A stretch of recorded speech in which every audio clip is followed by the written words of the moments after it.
નમસ્કાર રામ રામ મિત્રો, અત્યારે આપણે વાતચીત કરવાના છીએ કે શંકરભાઈ ચૌધરી અને ગેનીબેન ઠાકોર કેમ એકબીજાની નજીક આવી રહ્યા છે.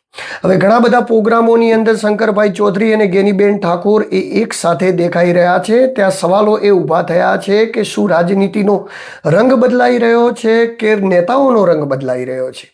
આ સવાલ એટલા માટે ઊભો થઈ રહ્યો છે કારણ કે બનાસકાંઠાની અંદર બે કટ્ટર દુશ્મન ગણાતા, એટલે કે રાજનીતિની રીતે બે કટ્ટર દુશ્મન ગણાતા ગેનીબેન ઠાકોર અને શંકરભાઈ ચૌધરી હવે ઘણી બધી પ્રોગ્રામોની અંદર એક સાથે દેખાઈ રહ્યા અને એક સાથે દેખાઈ રહ્યા છે. એ વાત તો અલગ છે, પરંતુ એકબીજાના વખાણ પણ કરી રહ્યા છે. અને આ વાતચીત છે મિત્રો, થોડા સમય પહેલા બનાસકાંઠાની અંદર એક સંમેલન યોજાયું હતું. આ સંમેલન હતું ભાભર ખાતે. ભાભર ખાતે જે સંમેલન યોજાયું, એ સંમેલનની અંદર મુખ્ય મહેમાન હતા અધ્યક્ષ શ્રી શંકરભાઈ ચૌધરી, અને ત્યારબાદ મુખ્ય મહેમાન તરીકે જ બીજા બધા મહેમાનો આવ્યા હતા. એની અંદર મુખ્ય મહેમાન હતા ગેનીબેન ઠાકોર.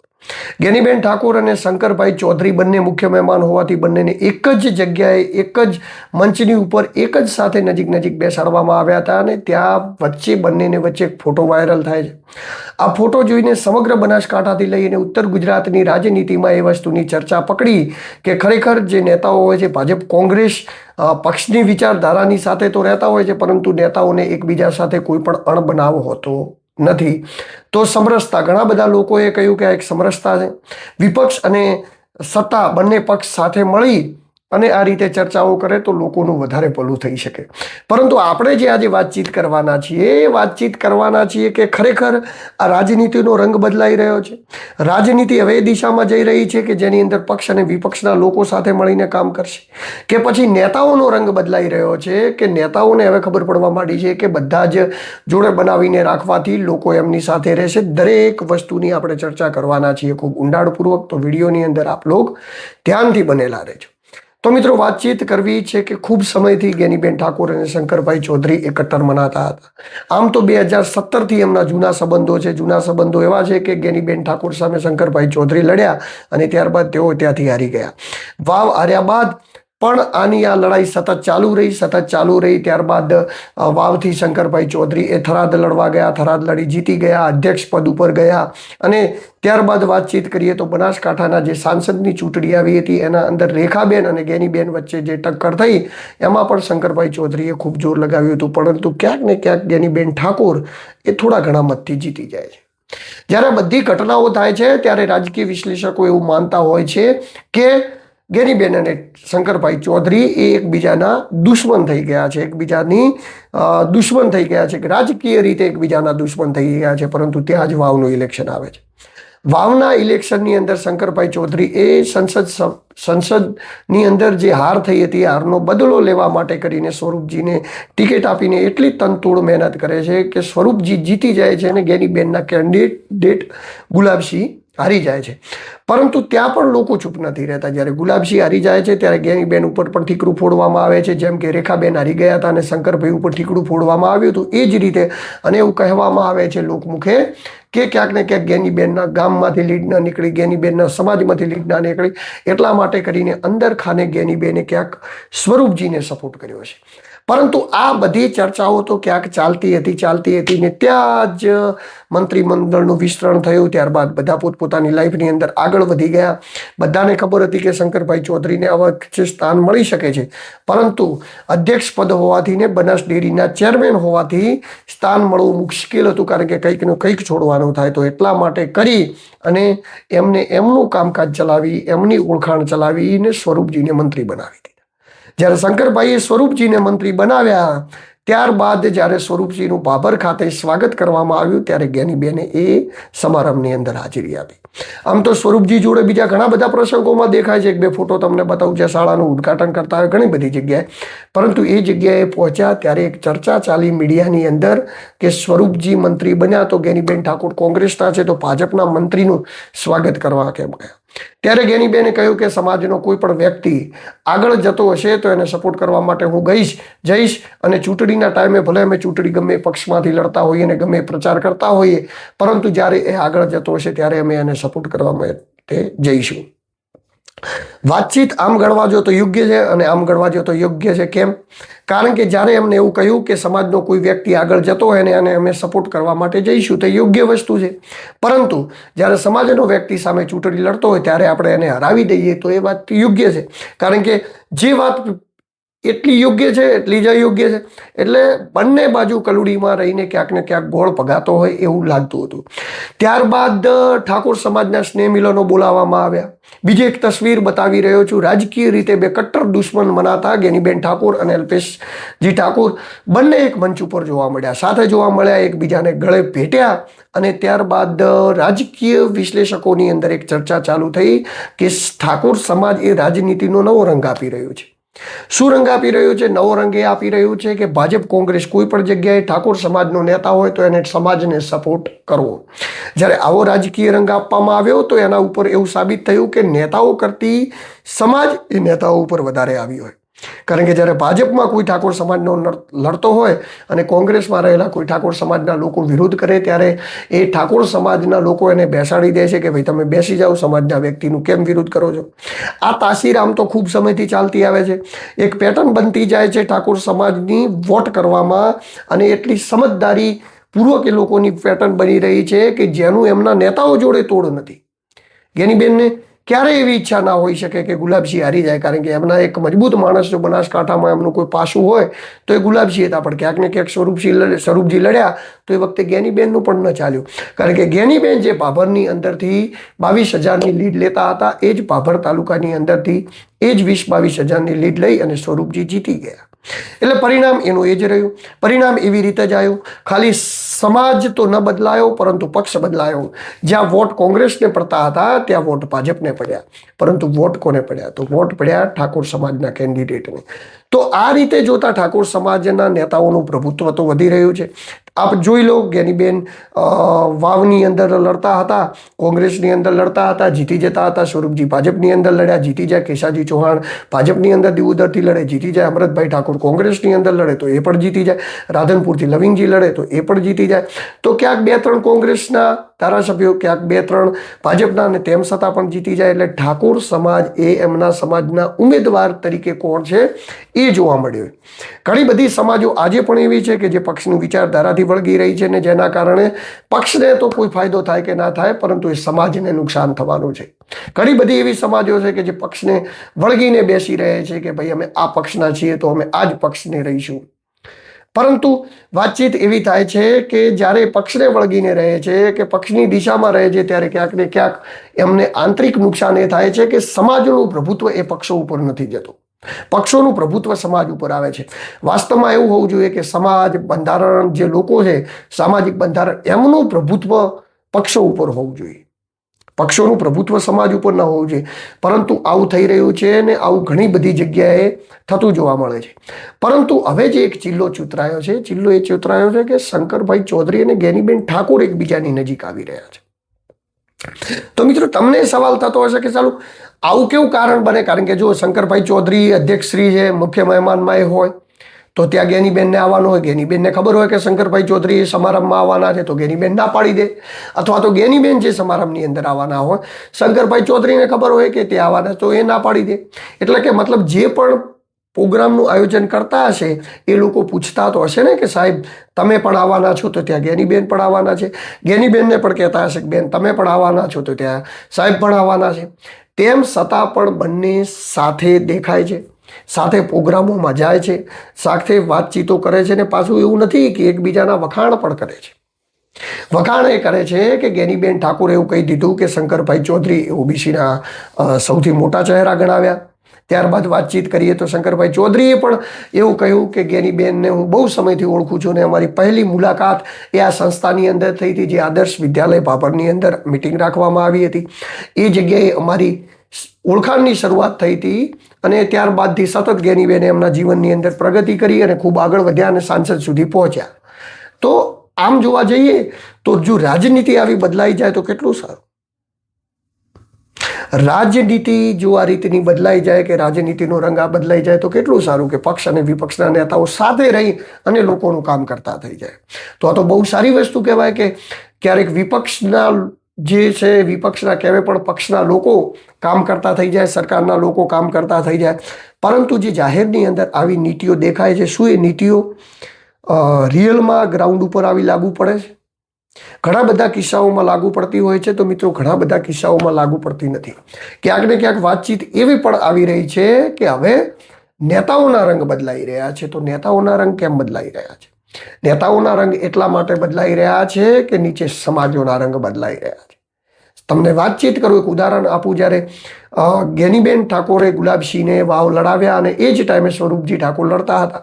ઘણા બધી જગ્યાએ હું ગ્રાઉન્ડ ઉપર ફરતો હતો, મોટા ભાગના ઠાકોર સમાજના લોકો એવું કહેતા હતા કે અમે સ્વરૂપજીને વોટ આપવાના છે.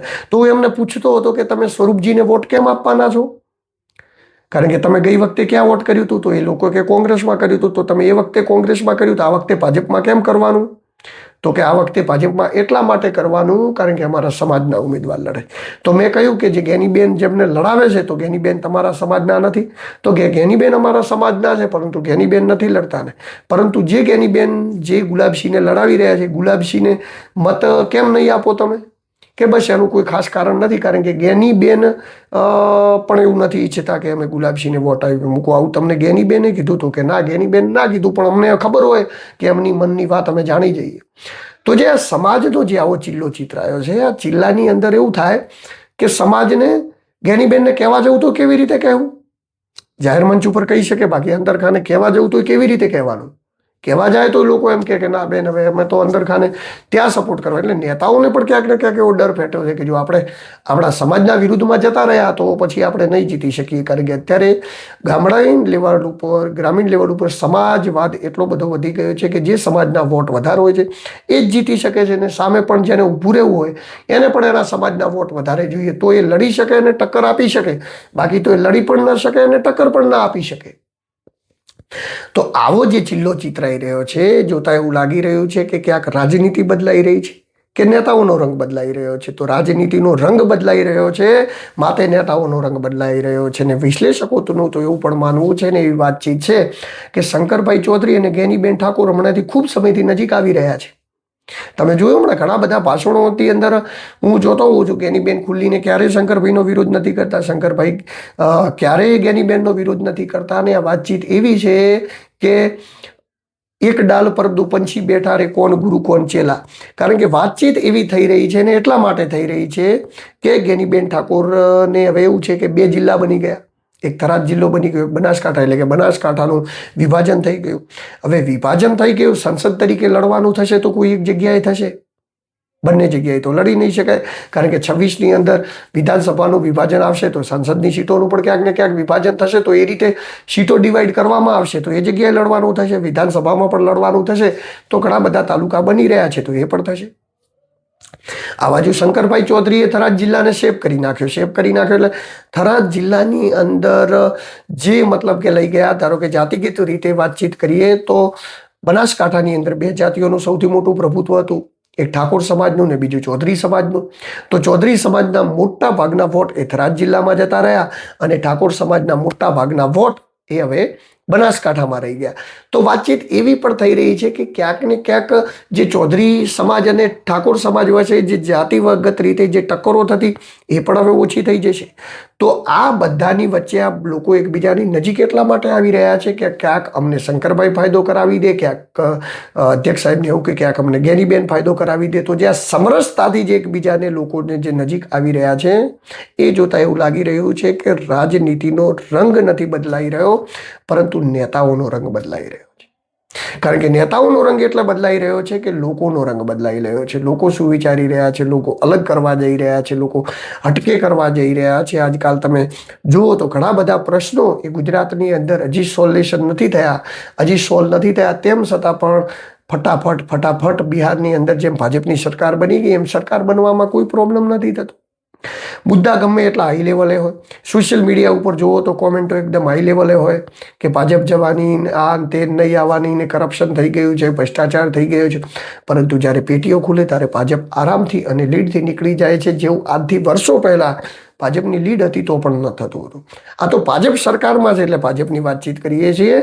કોઈ પણ પાર્ટી સરકારની અંદર હોય તો એની પણ વાતચીત કરવી જરૂરી છે. તો આ જે ચિલ્લો ચિતરાઈ રહ્યો છે જોતા એવું લાગી રહ્યું છે કે ક્યાંક ને ક્યાંક રાજનીતિનો પણ રંગ બદલાઈ રહ્યો છે.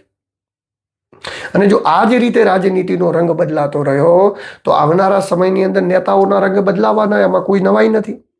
ધીરે ધીરે હવે એવું થશે કે જે તે સમાજના વિરુદ્ધ પક્ષમાં બેઠેલા નેતાઓ પણ એકબીજાને જીતાડી દેશે. આ કોઈ એક સમાજની વાત નથી, આ દરેક સમાજ અને દરેક તથ્થાની વાતચીત કરીએ છીએ આપણે. જેની અંદર કોઈ પણ સમાજના નેતા ધારો કે ભાજપમાં લડતો હશે અને કોઈ પણ સમાજનો નેતા કોંગ્રેસમાં લડતો હશે કે કોઈ પણ સમાજનો નેતા આમ આદમી પાર્ટીમાં લડતો, તો સમાજના નેતાઓ એકબીજાને સપોર્ટ કરીને એકબીજાના વોટોના મદદથી એકબીજાને જીતાડી દેશે. તો હવેની જે રાજનીતિ છે જાતિવાદ તરફ જઈ રહી છે, કારણ કે વિકાસના મુદ્દા કામ નથી કરતા. વિકાસ તમે ગમે એટલો કરી લો, ગમે એ કરી લો, જ્યારે રાજકારણ આવશે, જ્યારે ઇલેક્શન આવશે ત્યારે ઇલેક્શનની સમીકરણો કામ કરે અને સમીકરણો મુખ્યત્વે જાતિગત હોય છે. આ કોઈ માને કે ન માને, આ સત્ય હકીકત છે. જ્યારે આવી સત્ય હકીકત ઘટનાઓ એ રાજનીતિની અંદર ઘટી રહી છે તો રાજનીતિનો પણ ક્યાંક ને ક્યાંક રંગ બદલાઈ રહ્યો છે. કારણ કે જે રાજનીતિ આજ સુધી હિન્દુ મુસ્લિમ ધર્મવાદ ઉપર હતી હવે જાતિવાદ ઉપર વધારે જઈ રહી છે. અને જાતિવાદ ઉપર જઈ રહી છે એટલા જ માટે કરી અને લોકો એ જે મોટી જાતિના નેતાઓ છે એમને પ્રાધાન્ય આપે છે, એમને મહત્વ આપે છે, એમને આગળ રાખે છે. ને એમને આગળ એટલા માટે રાખે છે કે જેમની જાતિ મોટી છે અને જે જાતિના જે નેતા છે એના જ લીધે કોઈ પણ ઇલેક્શન જીતવું છે તો જીતાશે. તો આવો જે સમય ચિલ્લો બદલાઈ રહ્યો છે, જે ચિલ્લો નવો ચિતરાઈ રહ્યો છે, રાજકારણની અંદર નવા ચિલ્લો ચિતરાઈ રહ્યો છે. ચિલ્લો બનાસકાંઠાથી શરૂઆત થઈ. આમ પણ ગુજરાતની અંદર કોઈ પણની શરૂઆત એ મુખ્યત્વે બનાસકાંઠાથી થતી હોય છે. અને બનાસકાંઠાની રાજનીતિની તાસીર પણ એટલી અલગ છે, નેતાઓની તાસીર પણ અલગ છે. કારણ કે તમે જુઓ ને, એક જ વિપક્ષના સાંસદ મળ્યા આખા ગુજરાતની અંદર, તો એ પણ બનાસકાંઠાની અંદરથી મળ્યા. ભાજપની અંદર સૌથી વાતચીત કરીએ તો આખા ઉત્તર ગુજરાતની વાતચીત કરીએ તો સૌથી મોટું માઠું શંકરભાઈ ચૌધરી એ પણ બનાસકાંઠાની અંદરથી જ છે. તો હર્ષભાઈ સંઘવીની વાતચીત કરીએ તો એવો પણ બનાસકાંઠાની અંદરથી જ છે, જેઓ ગૃહમંત્રી છે. ત્યારબાદ વાતચીત કરીએ તો જે આપણા જે ભાજપના પ્રદેશ અધ્યક્ષ છે એમની જગદીશ વિશ્વકર્મા એ પણ બનાસકાંઠાથી છે. તો આવી તો આખી એક લાંબી હરોળ થઈ જાય છે બનાસકાંઠાથી. તો મુખ્યત્વે 2 મંત્રીઓ મળ્યા, જેમાં સ્વરૂપજી અને ત્યારબાદ વાતચીત કરીએ પ્રવીણભાઈ માળી. ચલો એ વાતચીત અલગ છે કે મંત્રીઓ તો હમણાં જ બનાવવામાં આવ્યા, પરંતુ એ પણ બનાસકાંઠાના છે. તો બનાસકાંઠાનું રાજનીતિની અંદર જેમ સૌરાષ્ટ્રનું ગુજરાતની અંદર મહત્વ છે, એમ ગુજરાત લેવલે બનાસકાંઠાનું રાજનીતિક રીતે એક અલગ જ મહત્વ છે. અને એ જ મહત્વના કારણે એ જ રીતે અનોખી રીતે સમગ્ર ગુજરાતની અંદર બનાસકાંઠા ઓળખાય છે. ને એ જ બનાસકાંઠાની તાસીર છે. આજે બનાસકાંઠાની તાસીરને બનાસ અને કાંઠાને 2 અલગ વિસ્તાર કરી દેવામાં આવ્યા છે, જેમાં થરાદ વાવ જિલ્લો નામ આપીને બનાસકાંઠા જિલ્લાને અલગ કરી દેવામાં આવ્યો છે. પરંતુ લોકોની તાસીર એક છે, લોકોના વિચારો એક છે, લોકોની રહેણી કહેણી એક છે. કારણ કે એક જ જિલ્લાની અંદર એક જ સંસ્કૃતિની અંદર મોટા થયેલા છે. એટલે આવનારા સમયની અંદર 2 જિલ્લાઓમાં રાજકીય રીતે તમને હરીફાઈઓ જોવા મળશે. ને જેમાં થરાદ વાવ જિલ્લો ને ત્યારબાદ બનાસકાંઠા જિલ્લો હશે. તો એમાં કોઈએ નવાઈ નહીં લગાડવાની. મિત્રો, આ વાતચીત કરી બદલાતી રાજનીતિની, આ વાતચીત કરી બદલાતા નેતાઓની રાજનીતિની, આ વાતચીત કરી કે લોકો એકબીજાના વિરોધીઓને કેટલા નજીક રાખતા હોય છે. તમે જુઓ, સૌથી વધારે જ્યારે કોઈ પણ માણસ કોઈનો વિરોધ કરતો હોય ને ત્યારે એને નજીક લાવવા માટેના પ્રયત્નો બહુ થતા હોય છે. આ કોઈ પણ જગ્યાની વાત છે. કારણ કે વાતચીત એ છે કે કમસે કમ એ સાથે ના આવે, પરંતુ એનો વિરોધ તો બંધ થાય ને એવું થાય પણ છે. કારણ કે એવું થવાનું પાછળનું કારણ એ પણ છે કે જ્યારે તમારા જોડે કોઈ મળે, તમને વાતચીત કરે તો થોડું તમારું પણ મન બદલાય, તમારું પણ મન એની તરફી જાય, પછી એમનું પણ મન તમારી તરફી આવે ને આ ચાલતું રહે છે. ને મેં તો વાતચીત એવી પણ સાંભળી છે કે જ્ઞાનીબેનને ઘણી બધી વાર એવી ઓફર થઈ ગઈ છે કે તમે ભાજપમાં આવી જાઓ. પરંતુ જ્ઞાનીબેન જાણે છે કે ભાજપમાં જઈને હું કરું છું, પણ કોંગ્રેસમાં તો હું પણ મતલબ મજબૂત નેતા છું, સાંસદ છું, કાલે કંઈ પણ હશે કોંગ્રેસ. કારણ કે કોંગ્રેસ પાર્ટીમાં એટલા બધા નેતાઓ નથી જેટલા ભાજપમાં છે. અને ભાજપની અંદર તો નેતાઓ એટલા બધા વધી ગયા છે કે શેખ વોચમેનથી લઈને શેખ ઉપર સુધીના બધી જ ભરતીઓ કરવી પડે છે કે ભાઈ તમે આ જગ્યાએ બેસો, આ જગ્યા તમારા માટે ફિક્સ થઈ ગઈ, ત્યારબાદ તમે ડિરેક્ટરમાં બેસો, ત્યારબાદ તમે આના ડિરેક્ટરમાં બેસો, ત્યારબાદ તમે માર્કેટ યાર્ડના ચેરમેનમાં બેસો, તમે આ જગ્યાએ બેસો, તમે આ જગ્યાએ સભ્ય છો, તમે આના ઇન્ચાર્જ છો, તમે આના વિસ્તરણ અધિકારી. એટલા બધા વધી ગયા છે કે આપવા માટે હોદ્દાઓનું ગૂંથીને લાવવા પડે. નવા નવા હોદ્દાઓ બહાર પાડવામાં આવે છે અને નવા એટલા બધા હોદ્દાઓ વિકસાવવામાં આવ્યા છે કે ઘણીવાર તો આપણે નામ સાંભળીએ તો કે અચ્છા આવો કોઈ હોદ્દો હોય તો કે ભૂતકાળમાં હતો કે નહીં, હમણાં બહાર આવ્યો છે. કારણ કે ભાજપ બહુ મેનેજમેન્ટથી કામ કરે છે એટલે ખૂબ ઊંડાણપૂર્વક હોદ્દા આપીને વાતચીત લાવે છે બહાર. અને એવું જ થઈ રહ્યું છે. જેટલા કાર્યકર્તાઓની ફોજ વધી રહી છે, જેટલા હોદ્દેદારોની ફોજ વધી રહી છે, એટલા જ બસ મત પણ વધી રહ્યા છે. કારણ કે એમના અને એમના પરિવારના મત પણ ભાજપને મળી જાય તો પણ ભાજપ માટે ખૂબ મોટી મત બેંક ઊભી થઈ જાય. તો આવી રાજનીતિ ચાલી રહી છે. ક્યાંક ને ક્યાંક વિરોધ પણ એટલો સ્થળ ઉપર ચાલી રહ્યો છે, પરંતુ વિરોધની વચ્ચે પણ ભાજપ ક્યાંક ને ક્યાંક જીતી જાય છે અને હારતી નથી. જેમ બિહારમાં થયું એવું ને એવું ઘણી બધી જગ્યાએ થાય છે. લોકો વિરોધ કરતા હોય તો કે આ વખતે ભાજપ જવાની, પરંતુ ફરી પાછી રિટર્ન ભાજપ આવી જાય છે. આ બધાની વચ્ચે આપણે વાતચીત કરતા રહીશું. આવા અવનવા મુદ્દા ઉપર અવનવી વાતચીતો સાથે મળતા રહીશું. નમસ્કાર, રામ રામ. હું છું દિલુ ચૌધરી. મિત્રો, મારા વિડીયો ગમતા હોય ને તો ચેનલને લાઈક, સબસ્ક્રાઈબ, ફોલો કરવાનું ન ભૂલતા, કારણ કે હું તમારા માટે અદ્ભુત પ્રકારના વિડીયો હર હંમેશા બનાવતો રહીશ. નમસ્કાર.